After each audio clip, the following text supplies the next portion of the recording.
Today, we are talking about emails. Emails for launch.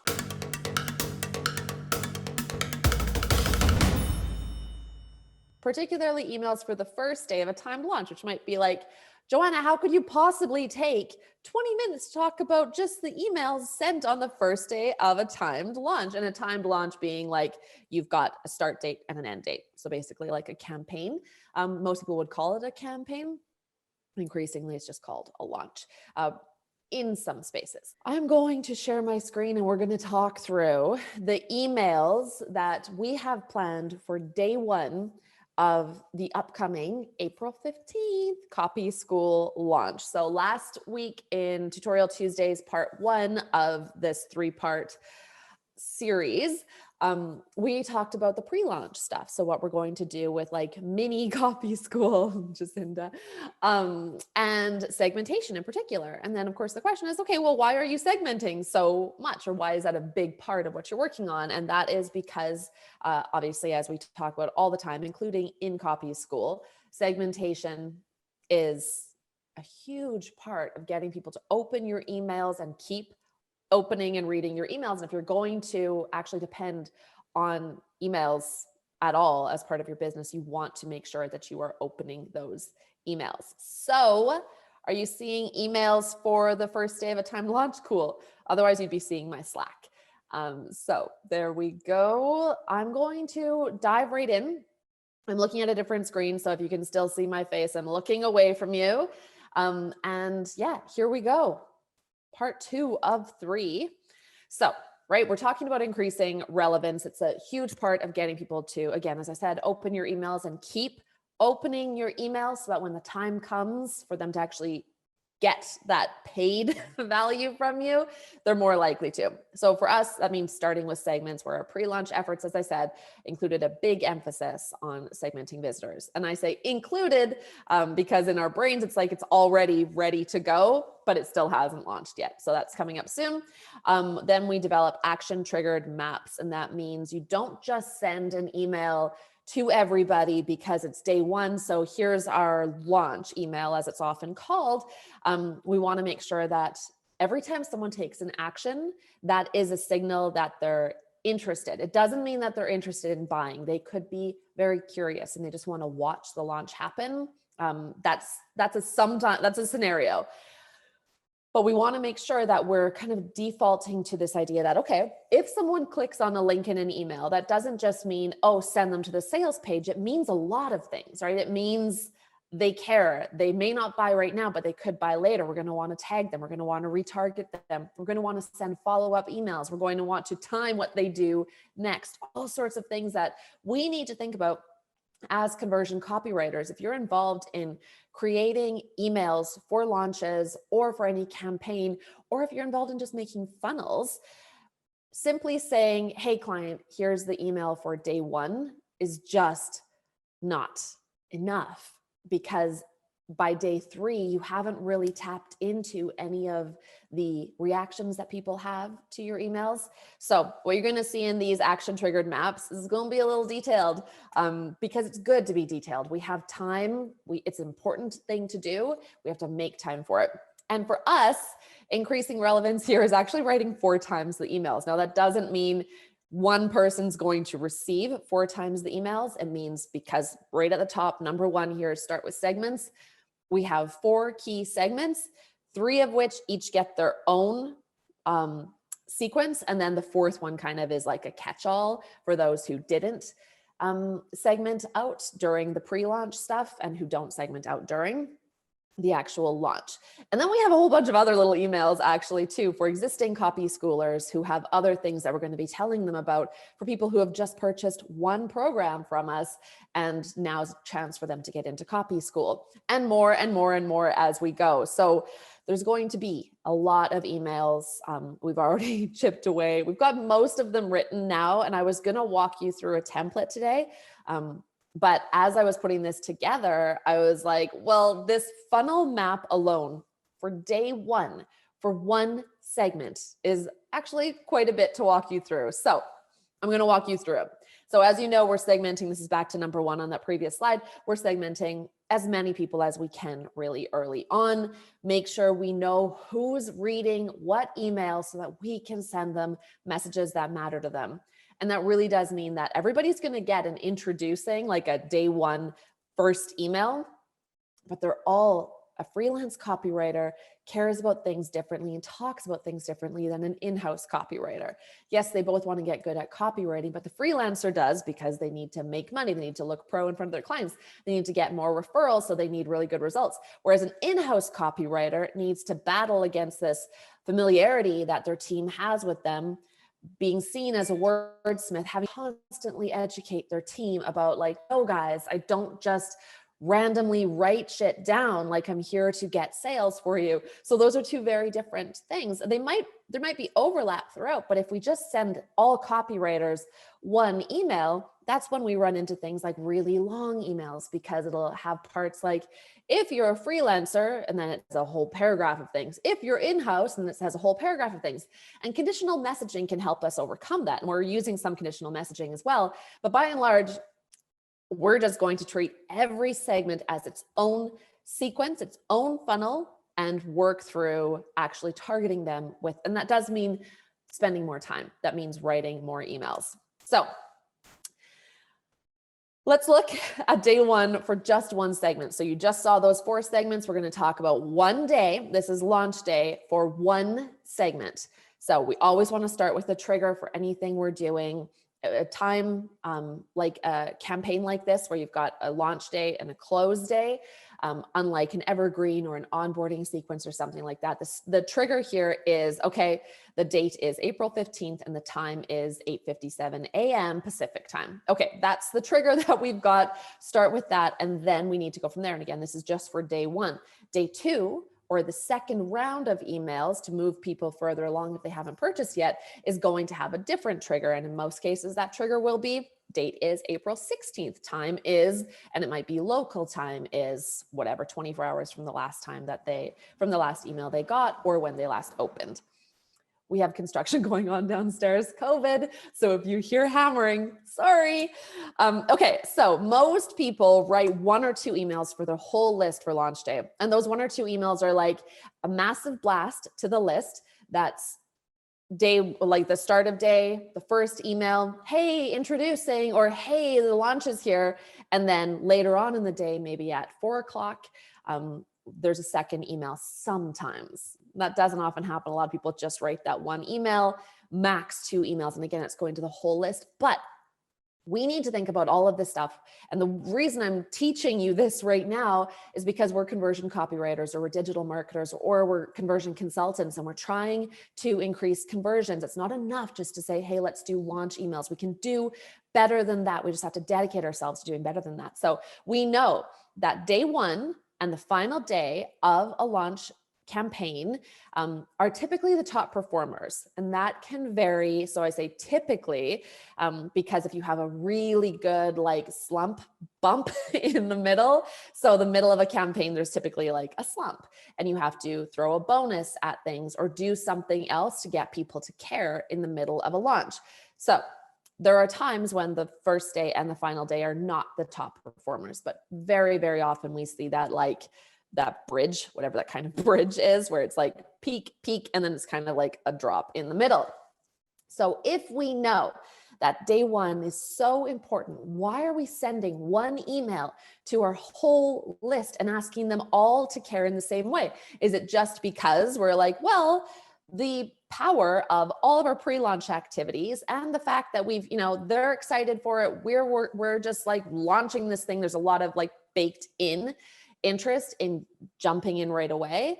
So we're just going to rely on that. And I say, okay, fine, that's true. That'll still be true even if you work harder and segment better. It'll still be like, great, your pre-launch activities worked really well. Now let's email strategically and land people on the right thing. So we need to work harder on day one, definitely. For us, instead of having 1 email going to everybody or 2 emails going to everybody, for 1 segment on day one, we have 5 emails and 7 landing pages. And they don't have to be landing pages, so I'm just calling them landers here, and you'll see why. Now, the point here is not, oh, awesome, Joe, great quantity. You must have a much better idea of this than people who just send 1. Nope. It's not about that. It's just when you look through the triggers and the things that people can do and will do or won't do, and time delays, you know that you have to do more than just put a single email out there that drives to a sales page, and that drives then, once you purchase, to a thank you page. So typically a launch day funnel will be email, goes to sales page, goes to thank you page, and there might be a win back or an abandoned cart email in there. 2 emails, 2 landing pages that you have to create. And you'll see that we need to do more than that. So for us, day one for each segment looks a lot like this. There are small variations. This is for the in-house copywriter segment. We're going to dive into it, but the point here is that there's not one email hanging out, driving to a landing page, and there's like 3 elements on this. There's a lot happening here, a lot of thinking strategically, because we want to get the most out of day one. If we don't have to email a person again because they bought on day one, awesome. Nobody's now worried that like, oh no, are we spamming people or are we sending things? One, we're being relevant. We're only sending things when people show an interest in it. And 2, if we can get them to buy sooner, they don't need to get another email from us. It's amazing. All the emails I get from that point on are like, hey, welcome. Here's what you should be doing inside Copy School, which you can see over to the side here. Now, here's what your day one funnel needs. And we're already like 15 minutes into this tutorial, so it's a very good thing I didn't plan on walking you through a template, or it would be like a lot. Your day one funnel needs an email that gets triggered at the start. Obviously, that's where you typically go. A sales page to land anybody who clicks on, a confirmation page to land buyers on, and a win back email to send to non-buyers. That's like an abandoned cart email. Then a follow-up email to land non-clickers on, and that's something that rarely happens. So these first bullet points here, typically you already know about. This follow-up email for people who don't do anything, they open that first email, but they don't click anything. Okay, we're gonna wait a little, 4 hours, 6 hours, whatever it is, and then go back and send them a separate email that feels more one-to-one. We need time delays for emails throughout the day. We need to apply tags, and we need to consider all actions, not just sales actions. So do you have all the emails for buyers in place in the funnel that you have as well? That's an important thing. And if you work with clients, they're going to want to see that. And if you don't work with clients, you have your own in-house thing, or you're doing this for yourself, it's really important to document this so that you've like got all of your ducks in a row. Let's take a look at what that actually looks like here. So I'm going to zoom in a little. This is for the one segment. This is the shot you just saw. It's hard because when you zoom in, it only goes up to 100. I wonder if I can, no. Oh, there's 70. I'll do a 70. Okay, hopefully you can still see this, okay? Let me actually zoom in because I'm worried that you can't and you'll be like, well, that was pointless. So here we have this in blue below is what we're going to cover. So you want to have a why for every single email that you send. So we have detailed plans that we're not going to get into, but you can see them up here in this little tab, a plan for each segment that we're going to be reaching out to. And this is what this particular segment needs to know on launch day. We have our launch email, then we have what happens if they click or don't click. And there's always going to be that this or that. So they buy or they don't buy, they click or they don't click is what it really comes down to. I don't have any special rules in here for if they open or don't open. That is definitely a strong consideration, but we're trying to move people who are actually clicking. We had originally something that was, or clicking or not clicking, sorry. So they're actually opening the email, which shows that they're more engaged than somebody who's not even opening it. So I don't want to just like resend unopens all the time, which is pretty common and perfectly legit. I just don't want to do it because we're already really deep in trying to convert people who do show interest to say nothing. We'll figure out later when it comes to Evergreen what to do about those people who don't even open in the first place. So we have clicks or doesn't click. Now, if they don't click, this is the part that a lot of people just like ignore on that when it comes to email planning. Click, of course, the click leads to a long form sales page in this case, or whatever you're doing. That first email leads to a place where they can buy or collect more information to get closer to buying. But what about when they don't click, right? So we're going to wait 6 hours, and then we're going to send a one-to-one feeling follow-up email. And that's going to be an invite to a demo that we have on Friday. So they open the email, which shows interest, but something's kept them from clicking through. The email was bad. It was too long. Who knows what it might have been? We don't know. So we're going to send a short email that feels very one-to-one and actually is written one-to-one by a person. It's just, it has to be in an automated way. So it feels one-to-one, but that doesn't mean it's not actually one-to-one. You can reply and actually talk to that person. And then if they don't click still, then we're going to end that. They're still going to go back in tomorrow to the next email. And if they don't open that, then we'll have rules about moving people off the list if they're not opening either, because we do not want to ruin our sender rating in order just to like keep blasting people. If they do click, then this is where they're going to go to a confirmation page for that Friday demo with an add to calendar on it. So if you have this part added in, you can see instead of just going straight through along the top, now you have a new rule to make sure that your client or your team puts in place. You need to have a second email, and you need to have a confirmation page or the place that you're driving that second email to. And that's going to basically, wherever I have yellow on here, that's where we're ending an experience for a person. Don't look at the shapes. Unfortunately, this is just a side note, but unfortunately Whimsical doesn't use all of the same shapes that you'll use when you're learning how to do like flows like this and decision maps inside at school or something. So like, don't worry too much about the shapes. Those are just there for our reference. They'll be just there for your reference, but anything that's a rectangle is an email. Anything that's an oval is a landing page. Okay, so we have that. Now, if they do click, then it goes to the landing, the long form sales page. And then we have a buy or doesn't buy. Now, buy is a pretty typical thing. If they buy, they're going to have two things happen to them. First, they're going to get tagged as a Copy School student so that they do not receive any other emails from us on this. If they've signed up with multiple email addresses, there's nothing we can do about that. And then the buys also, of course, goes to the thank you page. And then there's another experience there as well, whether they click to go to the Copy School sign-in page or if they don't. What does it mean that they didn't? We want to make sure people are activating. That's a big part of reducing churn, which is a really important metric for anybody who has a subscription business like we do. So we want to make sure we're going through and filling this in. Now, I'm not going to get into the details of this part.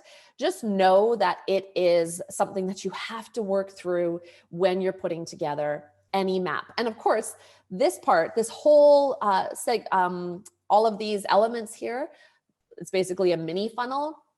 Those get reused every time. So it's not like I'm making this up from scratch. Every time someone buys, all of the things happening here on the right will always happen to them. So once that funnel's in place, you just keep sending people through to it as soon as they buy. Okay, so what really matters here then is what about people who land on the long form sales page but don't buy? So we're going to wait a certain amount of time. You want to make sure you're not just saying, if they don't buy, then trigger that email, because that page might still be open and they might be doing all sorts of other things. So we do need to make sure we're building in those time delays as well. Now, so they wait 6 hours and then we send a second email. Now, earlier I was like, okay, well, most people send one, maybe two emails on day one. This email 2 here is that second email. It's going to people who have clicked through, and what it is for this particular segment is a boss buy-in email. They've shown interest, but they didn't buy. So chances are good, there's lots of things that could be happening, but we can hypothesize that one thing might be happening there is like, oh crap, I need someone to help me make this decision, or oh crap, my boss is never going to have the budget for this, or they're not going to get it together in time for me, or they're not going to see the value in this. They think I'm a wordsmith. All of the things we know in-house copywriters are worried about based on interviewing them in surveys. So we have that boss buy-in email. The lander there is a PDF version, so it's not a landing page. It's just a PDF version of our boss buy-in booklet that we've created for them. And then of course, there's another thing they can click there too, which is just to go back to the long form sales page in case they decide that they do want to buy it themselves. And then we have the what happens if they don't click. We're going to tag them as Copy School Curious, and then we're going to close that. And from that point on, now we have a new tag that we're going to think about when it's time to plan the next emails, right? So as soon as I'm tagged Copy School Curious, I'm going to probably be on another sequence that will go out 24 hours later for people who are Copy School Curious, but haven't actually moved on it. And that's the long and the short of the whole day one sequence. Now we're doing this across 6 days. And so every day has a different one of these. There's a lot of overlap. In the actual funnel itself. So mostly it's just the front part of it that's going to change in the trigger. And then it's for each segment as well. Thanks, Ange. Thanks, everyone. We'll see you next week. Have a good week, y'all. Bye.